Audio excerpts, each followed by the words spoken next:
And today news కి స్వాగతం.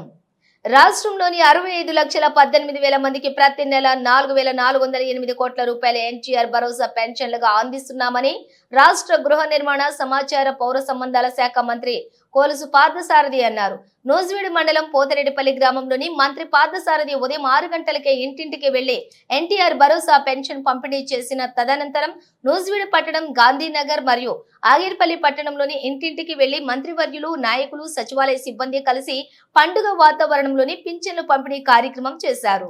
ఈ సందర్భంగా మంత్రి మాట్లాడుతూ ఎన్నికల సమయంలో ఇచ్చిన ప్రతి హామీని నెరవేరుస్తామని, గతంలో 200 రూపాయలు ఉన్నటువంటి పెన్షన్ ను 1000 రూపాయలకు పెంచామని, అనంతరం 2000 రూపాయలు చేశామని, గత ప్రభుత్వం పెన్షన్ ను 2000 రూపాయల నుండి 3000 రూపాయలు చేసేందుకు 5 సంవత్సరాల సమయం తీసుకుందని, తమ ప్రభుత్వం 3000 రూపాయల పెన్షన్ ను 15 రోజులలో 4000 రూపాయలకు పెంచి ఎన్నికలలో ఇచ్చిన హామీ మేరకు మార్చి, ఏప్రిల్, మే నెలలకు సంబంధించిన 3 నెలలు పెంచినటువంటి పెన్షన్ 3000 రూపాయలతో కలిపి 7000 రూపాయలను జూలై 1వ తేదీని అందించామని, విభిన్న ప్రతిభావంతులకు 3000 నుండి 6000 రూపాయల వరకు, దీర్ఘకాలిక వ్యాధులతో బాధపడుతున్న వారికి 5000 నుండి 10,000 రూపాయల వరకు, పక్షపాతం వంటి వ్యాధులతో బాధపడుతూ మంచం మీద నుండి లేవలేని పరిస్థితిలో ఉన్న వారికి 5,000 నుండి 15,000 రూపాయల వరకు పెన్షన్ పెంచడం జరిగిందని అన్నారు. ఇక నుండి ప్రతి నెల 1వ తేదీనే పెన్షన్ లబ్ధిదారులకు వారి ఇంటి వద్దే పెన్షన్ అందించడం జరుగుతుందని అన్నారు. ఉద్యోగస్తుల్ని పెట్టుకుని నేరుగా ఇంటింటికి పంపిణీ చేయొచ్చు అని చెప్పినా కూడా అది సాధ్యం కాదు, తెలుగుదేశం పార్టీ ఏదో అడ్డం కొడుతుంది అనే ప్రచారం చేయడానికి ఉత్సాహం చూపించారు. కానీ వాళ్ళు ఎక్కడ కూడా చిత్తశుద్ధితో ప్రయత్నం చేయలేదని చెప్పేసి మనం చేస్తాను. మరి సమర్థ నాయకత్వం చంద్రబాబు నాయుడు గారి నాయకత్వంలో ఈరోజు సచివాలయ స్టాఫ్ కేవలం 130,000 మంది ఈ కార్యక్రమాన్ని దిగ్విజయంగా పూర్తి చేశారని చెప్పేసి నేను మనం చేస్తామని.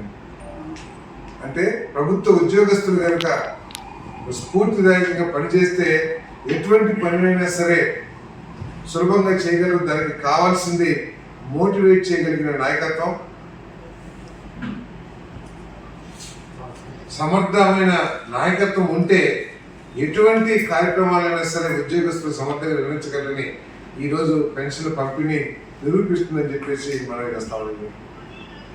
మరి ఈ కార్యక్రమంలో పాల్గొన్న సచివాలయ ఉద్యోగస్తుల్ని, అదేవిధంగా ప్రభుత్వ ఉద్యోగస్తుల్ని, తెలుగుదేశం పార్టీ కార్యకర్తలు కూడా ఈ కార్యక్రమాన్ని చాలా ఘనంగా ప్రతి ఊర్లో ఏ ఊరు వెళ్ళినా కూడా ఉదయం నుంచి తాళమేళాలతో చక్కగా పండుగ వాతావరణంలో ఈ కార్యక్రమం చేయడం జరిగిందని చెప్పేసి మనం చేస్తామని. అందరూ కూడా పెన్షన్దారులు అందరూ కూడా, లబ్ధిదారులు అందరూ కూడా చాలా సంతోషాన్ని చూపించాలని చెప్పేసి కూడా మీకు మనం చేస్తామని. ఎందుకంటే ఏదైతే చంద్రబాబు నాయుడు గారు, కూటమి నాయకులు పవన్ కళ్యాణ్ గారు చెప్పారో, మేము జూలై మాసానికి 7,000 రూపాయలు పెన్షన్ ఇస్తామని చెప్పేసి ఏదైతే చెప్పారో, చెప్పిన మాట ప్రకారం జూలై 1వ తేదీకి ఈరోజు మరి 7,000 రూపాయలు మరి పెన్షన్, అంటే 4,000 రూపాయలు, 3,000 నుంచి 4,000 రూపాయలకి 4,000 రూపాయల పెన్షన్. గత బకాయిలు అంటే ఏప్రిల్, మే, జూన్ మాసానికి సంబంధించిన 1,000, 3,000 రూపాయలు కలిసి 7,000 రూపాయలు చెప్పేసి మనం చేస్తా ఉన్నాం. అంటే 65.18 లక్షల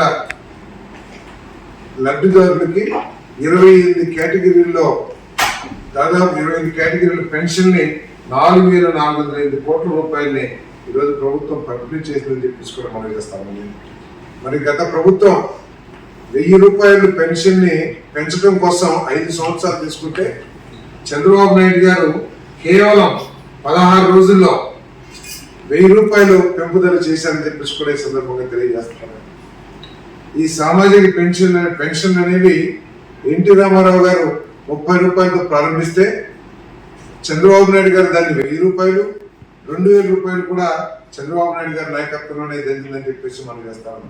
మళ్ళీ చంద్రబాబు నాయుడు గారి నాయకత్వంలోనే ఈరోజు 3,000 నుంచి 4,000 రూపాయలకి పెన్షన్